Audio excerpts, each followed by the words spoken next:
Hey hey, c'est Cyprius. Avant que la vidéo ne débute, je tiens à vous rappeler une chose, c'est que je viens de commencer ma chaîne YouTube avec mon pote. Du coup, si vous pourriez lâcher un petit commentaire, un petit like, un petit abonnement, ça ferait plaisir. Merci à tous ceux qui le feront. Et sur ce, je vous laisse sans tarder avec la vidéo.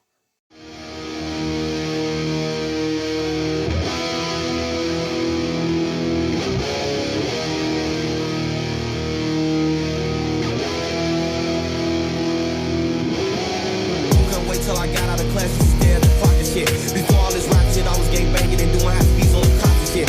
Hey hey, salut à toutes et à tous, c'est Cyprius. Aujourd'hui, je vous retrouve pour une toute nouvelle vidéo sur Pokémon Go. Aujourd'hui, on va parler des 5 meilleures astuces pour débuter dans le jeu. Du coup, je vais vous les présenter par ordre. C'est parti. Donc, la première astuce, c'est désactiver le mode RA quand vous chassez un Pokémon. Parce que, bon, ça paraît un peu logique. Il n'y a aucun pro qui utilise le RA, il me semble. Le RA, c'est quoi? En gros, c'est tout simplement la réalité augmentée. Du coup, par exemple, là, vous voyez, j'ai pas activé les RA, mais il y a beaucoup de débutants quand ils commencent le jeu qui s'oublient de les désactiver. Bon, j'avoue, c'est un peu la haisse des Pokéballs. En fait, vous voyez tout en haut à droite, tout simplement, si vous l'avez activé, appuyez et désactivez là. Voilà. Parce que vraiment, c'est très chiant, je vous le conseille vraiment pas.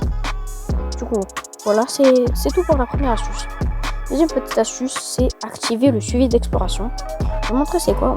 Je vais vous faire un petit résumé. En gros, le suivi d'exploration, ça permet de compter les kilomètres même quand votre jeu est éteint. Du coup, ça veut dire, par exemple, vous éteignez votre téléphone et tout simplement, vous pourrez, avec ça, tout simplement marcher sans forcément allumer le jeu parce que ça perd de la batterie des fois et tout, c'est un peu chiant. Voilà, vous avez compris. Du coup, comment l'activer? Vous allez dans vos options. Et là, vous allez dans Général. Et là, vous avez Suivi d'exploration. Après, vous l'activez. Donc, moi, par exemple, c'est déjà fait, mais ils vont vous demander d'un truc dans vos paramètres et tout. Voilà, vous allez faire autoriser, je sais plus quoi. Et c'est à peu près tout. Ensuite, troisième astuce, c'est le Fast Capture. Je sais pas si ça s'appelle comme ça. Mais en gros, ça consiste à attraper un Pokémon rapidement. Donc, par exemple, si vous voulez vite forme, voilà. Par exemple, le Ptera, il va être un peu dur à capturer parce qu'il vole et tout, mais on va cliquer, on va essayer. Donc, en gros, ce glitch consiste à faire comme si, en fait, ça va skip toutes les animations. Donc, l'animation de la Pokéball qui tourne, on va prendre une Pokéball, de l'animation du Pokédex et tout. Enfin, bref, ça skip une grosse partie des animations. Et ça consiste, tout simplement, si vous êtes droitier, vous prenez votre main gauche pour tirer votre B vers la gauche, parce que ça va suivre et ça va faire après. Par exemple, si vous êtes gaucher, pas comme moi, par exemple, ça marche avec les deux directions, donc ça marche avec la main gauche et la main droite. Moi, par exemple, je vais faire avec la main droite. Du coup, vous prenez votre Pokéball avec la main droite, mais d'abord, vous prenez avec votre pouce, c'est parti. Ça marche avec votre autre pouce et ça marche avec la Pokéball. Ensuite, vous glissez, vous prenez votre Pokéball, vous faites ça, ce qu'on appelle tout simplement un lancer à effet.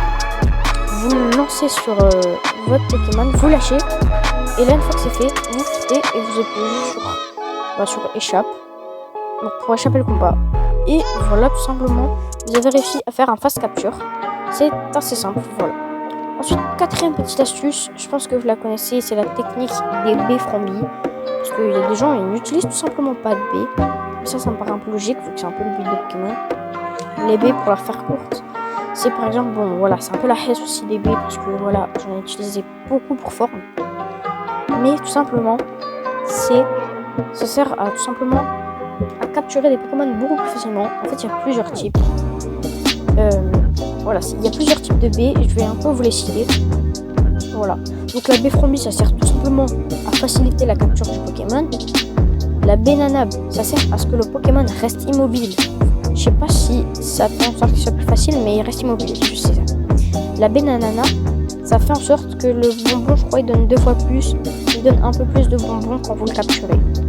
Du coup, ça c'est bien si vous formez les points de combat d'un Pokémon, ça c'est bien. Les baies Frambi dorées, c'est la baie Frambi, mais en amélioré. Et la baie Nanana, c'est un mélange de la baie Frambi et de la baie Nanana.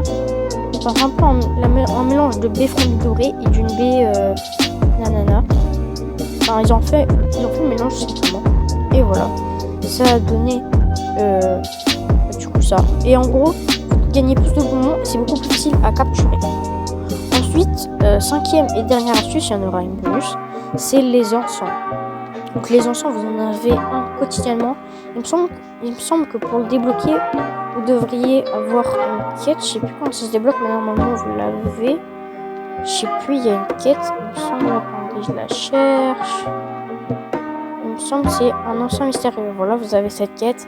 Et après, normalement, je crois que je sais pas, vous allez le débloquer. Il me semble. Ensuite, voilà, ça c'était la dernière astuce, mais je vais vous faire une bonus. C'est pas vraiment une astuce, mais voilà, c'est pour. Je vais vous montrer. En fait, vous allez dans votre inventaire, dans vos objets, et tout en haut à droite, vous avez un petit onglet. En gros, quand vous cliquez dessus, ça change tout simplement le modèle de votre inventaire. Et moi, par exemple, là, en fait, quand ce modèle-là, en fait, c'est pour avoir la description de chaque objet. Ou alors, si vous mettez comme ça, c'est tout simplement pour avoir un meilleur inventaire. Enfin, pas pour avoir un meilleur inventaire, mais pour mieux gestionner son inventaire. Pour voilà, utiliser mieux ses trucs et tout. Parce que c'est chiant, parce que pour ça, en fait, tu dois descendre tout en bas à chaque fois. Je vais faire voilà. Je vais tout le temps faire ça. Alors que là, tu as juste à faire ça. Quand tu fais ça, c'est bon. Et voilà, c'était les 5 astuces plus une bonus. Du coup, j'espère que ça vous aura aidé si vous débutez le jeu. Si vous voulez, je vous mettrai mon code d'amis dans la description. Et sur ce,